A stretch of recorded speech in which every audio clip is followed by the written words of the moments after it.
यार तुम लोगों ने बताया ही नहीं मुझे यार। हमारे साइम अयूब दुनिया के नंबर वन ऑलराउंडर बने हुए हैं यार। उसको पता ही है? साइम को किसी ने जाके बताया है कि तुम दुनिया के नंबर वन ऑलराउंडर बन चुके हो? वैसे जिस दिन पांडु बना था ना दुनिया का नंबर वन ऑलराउंडर, भी कुछ घंटे पहले की बात है, मुझे तब से इनफ हो गया था कि ये किस किस्म की रैंकिंग है। ये रेलू कट्टे ने 4 ओवर, मतलब पूरे साल के अंदर ये 14 ओवर कराता है T20 आए के। और उसके अंदर भी जो है, कभी भी मैंने इसको पूरे 4 ओवर कराते हुए नहीं देखा किसी भी मैच के अंदर। नीचे से बैटिंग करने के लिए आता है जब मैच पहले से ही ख़त्म हुआ होता है, तो एंड में 11 रन चाहिए होते हैं, वो आके जो है स्टाइल मार के बना के चला देते हैं। चलो 35 रन चाहिए होते हैं, या तो होना कि शुरू से आए और 200 तक चेस करना और पांडु साहब जो है लेके चल रहे हों। तो मुझे तब से ही शक हो गया था। बॉलिंग में वही रेलू कट्टी बॉलिंग, जब देखता है कि थोड़ा बैटिंग वाले जो है वो थोड़े से कमज़ोर हैं, या पीछे से मैच सब हुआ है कि इस बंदे के इधर बॉल करानी, उस बंदे की उधर बॉल करानी, वहाँ पर दो दो ओवर भी नहीं कराता, 9 बॉलें फेंक देता है, वो फिर भाग देता है, इधर उधर हो जाता है, बस बचा बचा के इसको रखा हुआ होता है। पांडु साहब नंबर वन दुनिया के ऑलराउंडर बने हुए थे कुछ घंटे पहले, तो मुझे तभी से शक हो गया था कि ये रैंकिंग जो है ना बहुत ही कोई थर्ड क्लास रैंकिंग है। और अब पूरा यकीन हो चुका है, क्योंकि हमारे साइम भाई जो है उनको रिप्लेस करके नंबर वन बन चुके हैं ऑलराउंडर। वो इंटरनेट पे मीम चल रही ना कि हम तुझे सईद अनवर बनाना चाहते थे, तू सईद अजमल बना बैठा है। ओ भाई खुदा के लिए कुछ रन्स कर ले भाई। भाड़ में जाए तो तूने 2 ओवर डालने रेलू कट्टे किस्म के, वो पावर प्ले में शुरू में बंदे जो है ना वो थोड़ा पिच समझने की कोशिश करते, उसका फौरन फौरन जी 2 ओवर निकलवा दो, और उसके अंदर के मारने की कोशिश करें तो नया नया बंदा आया हुआ होता है, कुछ भी हो सकता है, कैच वैच भी निकल सकता है। तो वो एक पेंतरा होता है जो कि फेंका जाता है ऐसे बॉलर से। ये पांडु साहब भी वैसे ही बॉलर हैं, और साइम अयूब साहब भी आजकल मेरा ख्याल में नंबर वन, यही सब चीज़ें हो गई हैं। एक बड़े ज़माने से हमारे राशिद खान साहब भी गालिबन ऑलराउंडर की लिस्ट में नंबर वन रहे हैं। हमने सुना था कि वो स्पिनर हैं, वो भी ऑलराउंडर बने हुए। इसी ऑलराउंडर वाला ना रेलू कट्टा काम ही शुरू हो गया अब, जिसको उधर बॉलिंग में या बैटिंग में नहीं देनी होती कोई रैंकिंग में, तो उसको ऑलराउंडर के उसमें डाल के जो है कुछ ना कुछ बनाया होता है। खैर मेरा ख्याल में साइम भाई को बहुत बहुत मुबारकबाद हो। पाकिस्तान में जो भी रैंकिंग में नंबर वन के ऊपर गया या कप्तान बना है, तो उसके बाद उसको टीम से निकाल दिया गया है। अब मैं बहुत खुश हूँगा अगर इसके ऑलराउंडर नंबर वन बनने के बाद इसको टीम से बाहर निकाला जाए, क्योंकि बहुत तेरी मस्ती हो गई दोस्त, बड़े तूने मजे कर लिए। खैर भाई मुझे पूरी यकीन है कि वो, इसको भी पता ही है कि वर्ल्ड नंबर वन अगर बन जाओ तो अब नजरों में आ रहे हैं, फिर लोग जो है वो बातें करना शुरू होते हैं कि इसको क्यों टीम में रखा हुआ है। बाबर नंबर वन बना, रिजवान नंबर वन बना, ये सारे जो भी नंबर वन बनता है उसको फौरन उठा के हम बाहर कर देते हैं। कप्तान बनता है उसको फौरन बाहर कर देते हैं। बाबर कप्तान बना, टीम से बाहर चला गया। रिजवान कप्तान बना, टीम से ही बाहर चला गया। तो ये साइम जो है ना, एक तो ये नंबर वन बन गया पहले, तो ये मुझे पूरी यकीन है, उसको खुद तो यकीन आया कि नहीं, वो था ना वो मीम, मेरी सिलेक्शन होगी, मुझे यकीन ही नहीं आ रहा कि मेरी सिलेक्शन हो गई है। इसने खुद अपने खिलाफ वहाँ अपने ऊपर पेट्रोल डाल के इसने एहतजाज कर लेना कि भाई मुझे हटाओ इस पोजीशन पर से, और फॉर ऑब्वियस रीजंस। एक तो उसको ये कि यार टीम से निकाला जाऊंगा, दूसरा ये कि मैं डिजर्व ही नहीं करता भाई, मुझे क्यों बना दिया तुम लोगों ने नंबर वन, मेरे से रिस्पॉन्सिबिलिटी बढ़ गई है। अब जो है वो लोग ऑलराउंडर के उसमें डालना शुरू कर दें। अब बॉलिंग पे भी, पहले तो सिर्फ बैटिंग पे पूछते थे, अब बॉलिंग भी पूछना शुरू कर देंगे कि तू कुट क्यों खा रहा है। जिसकी कभी कोई नियत ही नहीं थी ऑलराउंडर होने की, वो ऑलराउंडर तो बने हुए हैं, वो दुनिया के नंबर वन ऑलराउंडर भी बने हुए। जबरदस्ती हमारे कप्तान ने इनको ऑलराउंडर बनाया। इससे ज्यादा बेहतर होता कि कप्तान साहब अपने ऊपर जो है, अगर अगर कोई और कप्तान होता ना, उसने साइम को कहना था बेटा तू मुझे पहले 30 रन बना के दे 12 बॉलों के ऊपर, मुझे तेरी बॉलिंग नहीं चाहिए, इसके अलावा तेरे दिमाग में कुछ चलना ही चाहिए, तू सुबह उठे जागे सोए जो भी है, तुझे सिर्फ ये पता होना चाहिए कि पेस वाली बॉल को मैंने सर्कल से बाहर किस तरह ठप्पा देना है, नो लुक शॉट, तुझे बस सिर्फ तेरे दिमाग उसी पे चलना चाहिए, और किसी चीज़ के ऊपर तुझे ध्यान देना ही नहीं चाहिए। तुझे रखा ही इसलिए कि जी ओपनिंग ओपनिंग ओपनिंग में हमें फुल टाइम ओपनर चाहिए, बड़े अरसे बाद जी जनरेशनल टैलेंट हमें आया था, मिला था, उसको इन्होंने बॉलिंग के उसके अंदर फंसा दी। भी बॉलिंग कोई आसान काम थोड़ी है, जिसकी वैसी जो है बॉलिंग मतलब प्रायोरिटी ना हो उसके लिए तो वैसी जो है वो नया, वो उन ख्यालों में डबल माइंडेड ही होता है। वो जब बैटिंग भी कर रहा होता है तो वो बॉलर ज़्यादा समझने की कोशिश कर रहा होता है कि बॉलर ने किधर बॉल डाली है, मुझे मसला हुआ है, तो वो दिमाग उसका बट गया। उसकी भाई फोकस रखते आगे ही तुम लोगों ने सारे जो है ऑलराउंडर भरे हुए हैं, जो शुरू में जो बैटर्स के नाम के ऊपर कुछ आए हुए हैं वो भी ऑलराउंडर बना दिए हैं। ये अगर मैं कप्तान होता ना, तो मैंने इसको कहना था कि बेटा तू सवाए बैटिंग के, अगर तुझे मैंने कभी गलती से देख भी लिया ना, मैंने तुझे अगर वीडियो गेम भी खेलते हुए देख लिया बैटिंग के अलावा, अगर खेलनी भी है तो बैटिंग वाली वीडियो गेम खेल, बैटिंग ले, उसके अंदर भी तूने गलती से बॉलिंग नहीं करानी। इतनी मैंने सख्ती करनी थी इस बंदे के ऊपर कि तुझे बैट के अलावा कुछ नजर ही नहीं आना चाहिए क्रिकेट के अंदर, फील्डिंग भी जाए भाड़ में, तूने सिर्फ बैटिंग करनी। और अगर किसी से मैंने ऑलराउंडर बनाना था ना कि चल यार तुझे तो मैं घिसाऊं पूरी तरह से, तेरा रस निकाल लूं, वो मैंने आगा सलमान जो हमारा कप्तान है उसका निकालना था कि भाई तू स्पिन फेंक लेता ना, उतनी स्पिन तो आगा सलमान भी करा देता है इतनी साइम कराता है। ऐसी कौन सी स्पेशलिटी है कि जी इसको बना रहे हैं भाई, और ना तूने ओपन करना है, उसने अभी स्पिन कराने हैं, पता नहीं आखिरी ओवर भी डेथ बॉलिंग करानी है, फिर उसके बाद पहला जो आके बैटर खड़ा होता है कंडीशंस के अंदर, इसके ऊपर जिधर से सारी टोन सेट होती है कि मैच की किधर जाना है किधर नहीं जाना, सिर्फ पहली 2 विकेटों के ऊपर ही वो डिसाइडेड हो जाता है कि अच्छा इसके बाद ये बैक फुट पे खेलते रहेंगे, रिकवर करते रहेंगे कि एग्रेशन के साथ आएंगे। वो बंदे को तुम लोगों ने बॉलिंग के ऊपर लगा दी है। और जो आगा सलमान साहब हैं जो 5वें 6ठे नंबर पे आते हैं, जहाँ तक वैसी टोन सेट हुई होती है मैच की, कभी ऐसा तो होता नहीं है कि जी हमने बिल्कुल नीचे पहले जो है गंद किए हो तो आगा सलमान अकेले जो है वो लेके चले गए, उन्होंने जिता दिया। टेस्ट वगैरह में इस बेचारे ने किए भी हैं जिनका वो था प्लेयर्स, उसको T20 के अंदर घुसा दिए, वहाँ पर वो कंफ्यूज होना शुरू हो गया भाई। वो खैर फिर पीछे आता है, उससे पहले कोई बैटर शैटर होते हैं। भाई तू अपने ऊपर एक्सपेरिमेंट कर, उसका रस निकाल लो, उससे बॉलिंग भी कराओ, उससे बैटिंग भी कराओ आगा सलमान से, इसको तुमने इन कामों पे लगा दिए। जबरदस्ती हमारे कप्तान ने इसको ऑलराउंडर बनाया हुआ है कि तुझे नहीं पता तू है, तू ऑलराउंडर है। अबे हमें ऑलराउंडर चाहिए, हमें बैटर चाहिए थे। छक्के खाने हमारे बाकी बॉलर्स कब छक्के खा रहे हैं कि हमने एक और बैटर को भी जो है कॉन्फिडेंस को उसके डाल दिया। अभी देखो किसी तरह अगर सिर्फ 35 रन भी बनाए हो, 35 रन पहले तो पाकिस्तान में कुछ समझता ही नहीं है, क्योंकि हम तो पुराने बैठे हुए, हमने तो ODI और उनके माइलस्टोन 50 मारी है नहीं मारी और फिर दफा हो जाए, 100 मारी है कि नहीं, हमें तो ये समझ आता है T20 के अंदर खत्म हो गया। स्ट्राइक रेट की आधी कौम को पता ही नहीं है कि क्या इम्पैक्ट है उस वक्त किस किस्म की जो है वो T20 हो रही है। बस अब सबको चूरन बिक रहा है कि जी इंटेंट इंटेंट, किसी को कुछ पता ही नहीं है कि इसका असल मतलब क्या है। तो वो उनको तो कुछ पता नहीं है। अब ये अगर 30 एक रन 30 तो खैर बना ही नहीं रहा गलती से, चलो अगर 25 रन से बना दे और बॉलिंग के अंदर 2 छक्के खा ले तो वो उसी में कंफ्यूज रहेगा कि यार आज मेरी गेम बड़ी गंदी हुई। भाई तू 25 रन बना दे खुदा के, इंटेंट वाले 30 रन बना दे भाई। इतने सालों से मैं कह रहा था ये रेलू कट्टे बॉलर्स की चटरी निकाल लेंगे बड़ी टीम वाले, और वही हम बड़ी टीमों के साथ खेल नहीं दे रहे। अभी जो है ये पूरा जो सीरीज इसके अंदर सारी टीमें हमारी तरह की थी, एक इंडिया नहीं थी, बाकी आगे जो है सारी टीमें हमारी तरह ही हैं। ऑस्ट्रेलिया नहीं है, इंग्लैंड कभी कभी एक नए रूप के साथ आ जाती है, न्यूजीलैंड ये है कि मतलब है हमसे बेहतर ही है, लेकिन फिर भी कम से कम हम उनसे डरते नहीं हैं। तो कहीं ना कहीं वो माइंड जो प्रेशर वाला गेम होता है उसके अंदर हम नहीं आते, हालांकि वो टीम बहुत बेहतर है, इसमें कोई शक नहीं। साउथ अफ्रीका भी देखो, पता नहीं वो आ रही है तो पाकिस्तान हमें बता देगी वो किस लेवल पे, लेकिन वो भी हमसे नीचे चले गए थे बड़े अच्छे, तो ये पिछले 6-7 महीने से काफ़ी चीज़ें जीत रहे हैं। वैसे मुझे आपस की बात है इस चीज़ की समझ नहीं आ रही कि चलो इसको बॉलिंग में अगर कोई रैंकिंग में ऊपर कर भी लेते तो समझ जाती है कि चलो बॉलर शॉलर कुछ कर दी, अच्छी परफॉर्मेंस दे दी, पाकिस्तान की तरफ से लीडिंग विकेट टेकर है पिछले 2-4 महीने में। इसने बैटिंग कब की है कि इसको ऑलराउंडर की सफ में उन्होंने शामिल कर दिया? बस सिर्फ नाम का है कि जी बैटर है, टॉप ऑर्डर आता है तो ये ऑलराउंडर की उसमें उसको जो है वो भर्ती करा के वो कर दी। इसने रन्स कौन से बनाए?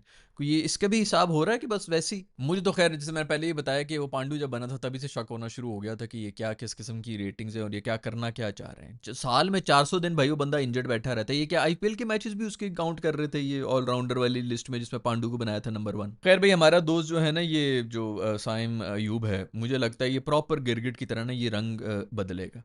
ये पहले एज अ बैटर आया है फुल टाइम जी, दुनिया का सबसे बड़ा जी क्या उसका क्या कह रहे थे, बाबर का अपडेटेड वर्जन है, तो सबका बेंचमार्क बाबर ही है, बस बाबर को टीम में नहीं रखा हुआ।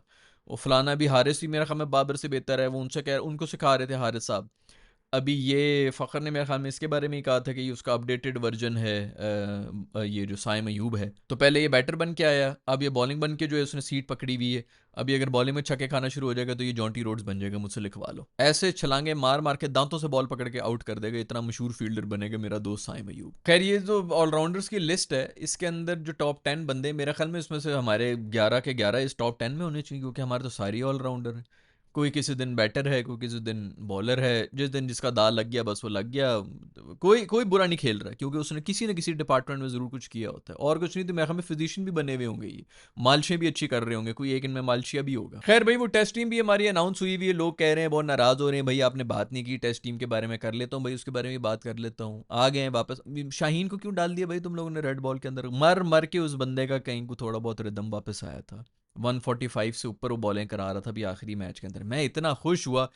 मैंने कहा चलो शुक्र है जो भी है भाई, और कुछ नहीं, एक पॉजिटिव यही इस टूर्नामेंट से आ रहा है कि कम से कम शाहीन का रिदम वापस आ गया। चीख चीख के मैं मर गया हूँ, पिछले 2 महीने से लगा हूँ अफगानिस्तान वो जो UAE के साथ मैचेस इनके हो रहे थे पहले सीरीज से, तब से मैं सिर्फ यही चीख रहा हूँ शाहीन वापस आ गया, शाहीन वापस आ गया, शाहीन का रिदम आ रहा है, आ रहा है, आ रहा है। और वो आप लोगों ने देख लिया एशिया कप के अंदर भी उसका काफ़ी हद तक जो है, मतलब इसी तरह होता है। ज़रूरी तो नहीं कि हर मैच के अंदर आपने मैन ऑफ द मैच बनना है, लेकिन एक टैग का है, ठीक है, आपने बनाया है। लोग अभी डरना शुरू हो गए हैं उससे दोबारा कि यार ये कर सकता है, आउट कर सकता है और मैच भी चेंज कर सकता है। कोई थोड़ी वेरिएशन ला रहा है, बड़ा कुछ कर रहा है, चेंज ऑफ पेस मार रहा है, आगे पीछे हर जगह बॉलिंग करा रहा है, उसको आपने फिर सब रेड बॉल में डाल दी हुई पाकिस्तान के अंदर टेस्ट मैचेस के अंदर। खत्म करेंगे यार, उसको भी साइड पे कर देंगे। और वो हसन अली जो है उसकी वैसी उम्र हुई हुई है, उसका भी इसी बात पे चीख रहा था मैं पीएसएल के अंदर के रिदम आ गया, रिदम आ गया। उसके बाद भी जो उसने 2-4 सीरीज वगैरह खेली उन सब के अंदर मैं ये चीख रहा था, बॉलर का रिदम नजर आ रहा है, बॉलर का रिदम नजर आ रहा है। जिनके रिदम आए हुए थे उनको अब रेड बॉल में रखे हुए। रूफी को डालो भाई रेड बॉल के अंदर के, खेलना है तो खेलो, नहीं तो बाहर निकलो, को बहाना भी आपको मिल जाए। दूसरा वो नसीम जो है उसका रिदम बिल्कुल आउट था, इनको डालो भाई रेड बॉल के अंदर और डाल ली जाओगी जी, कराते जाओ, 25-25 ओवर कराओ दिन के। खैर पता नहीं यार, हमें T20 आई के कुछ थोड़ा बेहतर एक मिल रहे थे, कोई रिदम वाले बॉलर मिल रहे थे, उनको अब हमने टेस्ट में घिसा देना है। शानी भाई कप्तान है टेस्ट टीम के, और हमारी जो कैटेगरी अभी अनाउंस हुई थी उसके अंदर मेरे ख्याल में ये डी कैटेगरी के अंदर बैठे हुए थे। आपने रेड बॉल का जो कप्तान है उसको कैटेगरी डी के अंदर डाला हुआ है, फिर आप लोग कह रहे हैं कि जी इधर क्रिकेट को इज्जत नहीं मिल रही है और ये किस किस्म के आपके जो प्लेयर्स आ रहे हैं। भाई जब आपने रेड बॉल को ये इज्जत दी हुई है तो क्या फ़ायदा है यार, फिर मतलब आप कम से कम उसको तो बी कैटेगरी में भी डाल लेते। आपकी टेस्ट टीम का कप्तान है अगला बंदा यार। मेरा ख्याल में तो शानी को होना चाहिए था, ओडीआई के अंदर भी होना चाहिए था कम से कम। आई रिमेंबर कि इसने सबसे बेहतरीन परफॉर्मेंस दी थी वो जो T20 वर्ल्ड कप था, ऑस्ट्रेलिया के अंदर हो रहा था। वहाँ पर सबसे शायद लीडिंग रन स्कोरर भी शानी ही था।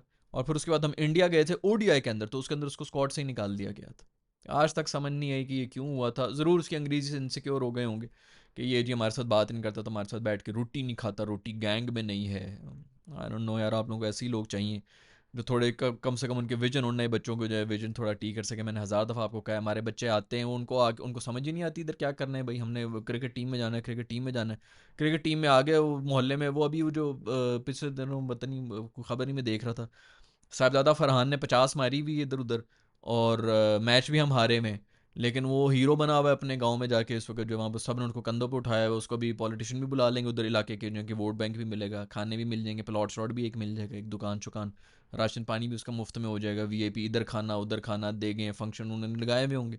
उसकी ज़िंदगी का पूरा मकसद पूरा हो गया, क्योंकि आज तक वो जलील होता रहा। अपनी फैमिली के अंदर भी लोग जो उसको गालियाँ देते रहेंगे, भाई तुम कहीं सबसे निकम्मा ये है, सिर्फ क्रिकेट खेलता रहता है, कोई काम काज नहीं। अगले को देखो उसने डिप्लोमा कर लिया, वो देखो दुबई चला गया काम कर, तो अब उसकी इतनी इज्जत होगी है उसको तो, और ज़िंदगी में और क्या चाहिए। और दूसरा जो इनका ये है तिलक वर्मा है या पता नहीं अभिषेक शर्मा है, मैं खैर वो बताऊंगा उसके बाद अलग से पूरी वीडियो बना देंगे। वो जाके अभी इंडिया टीम जो है उसके अंदर खेल रहे हैं। वो लोग क्या से क्या कर रहे हैं, उनके क्या स्टैंडर्ड बने हुए हैं। हमारे जाके उन्हें देगे खा रहे हैं, खुश हो गए हमने दुनिया की सबसे बड़ी जो अचीवमेंट थी वो हासिल कर ली है। जब तक ये होता रहेगा इसी तरह हमारे स्टैंडर्ड्स जो है ना दिमागी तौर पर वही कम हुए हुए हैं। आपको पढ़े लिखे लोग चाहिए जो कि लोगों का इनका ना थोड़ा विजन खोलें कि भाई ये नहीं है स्टैंडर्ड कि आप बस टीम में घुस गए, आगे आपको समझ नहीं आ रही कि आगे अब यहाँ से क्या जाए। खैर इमामुल हक को भी वापस डाल दिया स्क्वाड के अंदर। यार ये सारे जो आपके यारी दोस्ती गैंग के मेंबर्स थे ना वो सब वापस आ गए। बस बाबर को गालियां देते थे हम कि यारी दोस्ती खिला रहा है। अब यार सारे आ चुके हैं, बाबर ही नहीं है। अब पता नहीं किसको गाली देनी है, ये यार किसकी बेस के ऊपर आए हैं। मैं उस वक्त भी शायद यही बता रहा था आप लोगों को, पिछले वीडियो में भी कुछ यही बोल रहा था कि यही है आपका टैलेंट ही यही है। आप इन डोमेस्टिक में देखें, ये आपके जो 400 रन मारेंगे, इमाम ने भी ये पता नहीं 300 रन खेल रहा था, क्या लोग पागल हुए हुए थे। आपका टैलेंट ही यही है, टॉप का टैलेंट ही है। जब आता है वो इंटरनेशनल लेवल पे आके, तो आपको भी, जब मैं थोड़ी देर पहले ही मैंने बताया, इनका स्टैंडर्ड ही ये है, इससे ऊपर ही सोच ही नहीं सकते। तो वहाँ पर जाके जो है आपको माइंड सेट की गेम है जो कि चेंज करना पड़ेगा। उसके लिए आपको पढ़े लिखे लोग चाहिए शायद, जो ऐसे लीडर्स हों जो कि इनके अंदर ये चीज़ डालने के बेटा ये टीम के अंदर आना कोई बड़ी बात नहीं है। अब तुमने दुनिया को जो है मतलब दुनिया के अंदर अपना लोहा मनवाना है, पाकिस्तान के या अपने ख़ानदान के अंदर आपने कोई लोहा नहीं मनवाना। खैर होम सीरीज़ है दोस्तों, साउथ अफ्रीका के साथ है, वैसे तो जीतनी चाहिए, लेकिन हम अगर याद हो तो हम अभी वेस्ट इंडीज़ आया हुआ था हमारा, हम उनसे भी नहीं जीत सके थे। और वेस्ट इंडीज़ को प्लेट में रख के जो है इस वक्त चूस रहे हैं इंडिया वाले। मैं तो देख रहा हूँ, मतलब देखने के दिल नहीं कर रहा है यार, इतने गंदा क्रिकेट हो रहा है कि वो पता नहीं पहले उसके अंदर कोई 150 के ऊपर ऑल आउट हुए हुए थे, दूसरे के अंदर कोई 60 के ऊपर 5-6 आउट हुए थे। बंदा क्या देखे यार। आई एम श्योर कि इंडियंस भी नहीं देख रहे होंगे कि भाई इसको क्या देखना है, तो उसको क्या इतना वन साइडेड क्रिकेट हो रहा है। उनके 5-5 बंदे मेरे ख्याल में 5-6 उन्होंने डिक्लेयर किए, 5-6 आउट हुए हैं, उनमें से भी 5 बंदे मेरे ख्याल में सेंचुरियाँ मार के गए। जडेजा भी मार के गए, ध्रुव झोरेल भी मार के गया है, ऊपर से भी को मार के गया है, सब भी सेंचुरियाँ मार रहे थे भाई। और अभी भी उन्होंने वो किया है, ये अभी भी बहुत लेट उन्होंने डिक्लेयर की है। ये 250 के ऊपर भी कर लेते तो इनसे नहीं होने थे। अभी पता नहीं, मुझे तो पता ही नहीं, मैंने तो स्कोर ही नहीं देखा। 60 के ऊपर 5-6 आउट थे इनके, मैंने कहा बस खत्म हो गया होगा अभी तक जो भी होना है। खैर ये वही वेस्ट इंडीज़ है जो अभी नेपाल से भी हारी है कुछ अर्सा पहले ही, कुछ 1-2 हफ्ते पहले। वेल डन नेपाल, बड़ी बात है यार, नेपाल ने जो है उनको हराया है। और हम इनसे जो हैं वो स्ट्रगल करके आए हैं। इनके होम के ऊपर हम मेरा ख्याल में बराबर करके आए थे, T20 हम जीते थे और ODI सीरीज़ हम शायद हारे थे इनसे, जहाँ तक मुझे याद पड़ रहा है। और जो टेस्ट मैच था वो बराबर किया था, हमारा होम पे था। ये वही वेस्ट इंडीज़ है, वो जो मैं आप लोगों को कह रहा था, उस वक्त भी मैं आप लोगों को कह रहा था कि इन पे मार के भी समझ नहीं आती कि ये प्लेयर के कम बैक हुआ भी है कि नहीं, क्योंकि ये तो वैसी बड़ी रेलू कट्टी किस्म की टीम है। अभी उससे पहले ही बल्कि ऑस्ट्रेलिया ने भी जाके इनके जो है वही वो जो 20-22-26 के ऊपर इनको ऑल आउट किया हुआ था, और हम जो है इनसे ख्वार होके आए थे, तौबा अस्तगफुरुल्लाह। खैर, लाहौर में एक टेस्ट मैच और दूसरा जो है वो पिंडी में है। स्पिनिंग ट्रैक बनाते हैं भाई मुल्तान वाले, यार उन्होंने किस किस्म के ट्रैक से बनाएंगे। को मेरा ख्याल में 38 साल के आसिफ भाई भी हैं जिनको उन्होंने रखा है यंगस्टर को, तो ठीक है उनको चांस दें। रेड बॉल्स मैं तो कहता हूँ इन्हीं से करवाएं, आपने बना देने स्पिनिंग ट्रैक्स, तो उसके अंदर जो फास्ट बॉलर्स की आपने मत वजानी है, जो भी मैं कह भी रहा था कि यार शाहीन के और उसको जो है इस तरह ज़ाया मत करो। हसन अली को जो है उन बेचारों को बस घिसाट रहे हो, अब वो फिटनेस उनकी आई है, मैच फिटनेस आई है, रिदम आया, तो अब हम उनको टेस्ट मैचेस में लगा के जो है वहाँ पर ही रगड़ देंगे। अगर खिलाना है तो फिर शायद एक मैच खिला दो, दूसरा ना खिलाना भाई। दुनिया के सबसे best coach mister Azhar Mahmood mine जो है वो कोच होंगे। बहुत बड़े कोच हैं, पूरी दुनिया जो उनके लिए लड़ रही है कि हमें मूदा ही चाहिए, चाहिए तो मूदा ही चाहिए। जो भी 2 साल पहले कह रहा था कि हमारे पास कोई स्पिनर नहीं है, मुझे तो लगता है वही इसको ड्रेसिंग रूम में कूट देंगे। ये जो हैं हमारे स्पिनर नुमान और वो दूसरा जो है साजिद, उन दोनों ने पकड़ लेना है, इसको अलमारी में बंद कर देना मार मार। खैर और भी खबरें हैं भाई, कोई NOC वगैरह भी कैंसिल होगी उसके ऊपर अलग ही बात कर लेंगे, वीडियो लंबी हो रही है। बड़ी ज़बरदस्त हरकतें हैं हमारी माशाल्लाह। NOC कैंसिल कर ली, वो ऑस्ट्रेलियन बोर्ड जो है वो अब आ गया बीच में कि क्या बकवास है भाई। थोड़ा बहुत उनको एक्सपोजर मिलना था बाहर जाके खेलने का, ऑस्ट्रेलिया में जाके उनके साथ बैठ के शायद थोड़ी सी शर्म आ रही थी कि अच्छा, ओ मॉडर्न डे क्रिकेट इस तरह चल रही होती है, ये माइंड सेट है। क्योंकि ग्राउंड के बीच में तो उनको माइंड सेट नहीं समझ आता ना, उधर तो पैनिक किया बहुत है। उनके साथ ड्रेसिंग रूम करेंगे, उनकी मीटिंग से बैठेंगे तो पता चलेगा ओ अच्छा ये। आई रिमेंबर दोस्तों, आज से 2 साल पहले ये जो हमारा गैरी कस्टन आया था, हर एक प्लेयर ने आके, हर एक प्लेयर ने, फ़खर ने, हारिस ने, और पता नहीं कौन था, बाबर था या कौन था, ये हर एक प्लेयर ने आके एक बात की थी और मैं सर पकड़ के बैठ गया था कि गैरी कस्टन ने एक बात की, हमें बड़ी अच्छी लगी। क्या बात की? कि जो आपकी शर्ट के आगे लिखा हुआ है ना उसके लिए खेलना है, पीछे जो लिखा हुआ है उसके लिए नहीं खेलना। मतलब अपने लिए नहीं खेलना, टीम के लिए खेलना है। ये हमारे नेशनल टीम में जाने के बाद 10 साल से बैठे हैं फ़खर भाई, उनको अब ये बात समझ आई है और वो इतने इंप्रेस भी हुए कि बड़ी ज़बरदस्त बात कर दी है तूने कि पाकिस्तान के लिए खेलना है। ये हमारी हालत है, हमारी जो माइंड सेट है ये है, ये हमारे एम्स हैं। तो वो एक गोरे ने शायद ऑस्ट्रेलिया में जाएंगे तो उनको समझ आएगा कि टीम के लिए तो खेलना है, पर टीम के लिए क्या कुछ करना पड़ता है और किस तरह खेलना पड़ता है। शायद इनको ऑस्ट्रेलिया में जाके समझ आती है। खैर उसके ऊपर लगता है कोई वीडियो बना देंगे, ये वीडियो थोड़ी लंबी हो रही है। अगर आप लोगों के पास भी कोई कमेंट्स हैं, कोई खबरें हैं कि क्या करना चाहिए क्या नहीं करना चाहिए, टेस्ट मैच के बारे में कोई प्रिडिक्शंस हैं, तो नीचे लिख दो। प्लेइंग 11 क्या होनी चाहिए टेस्ट में, उनके भी नीचे कमेंट्स में लिख के मुझे बता दो। I will see you in the next video, bye.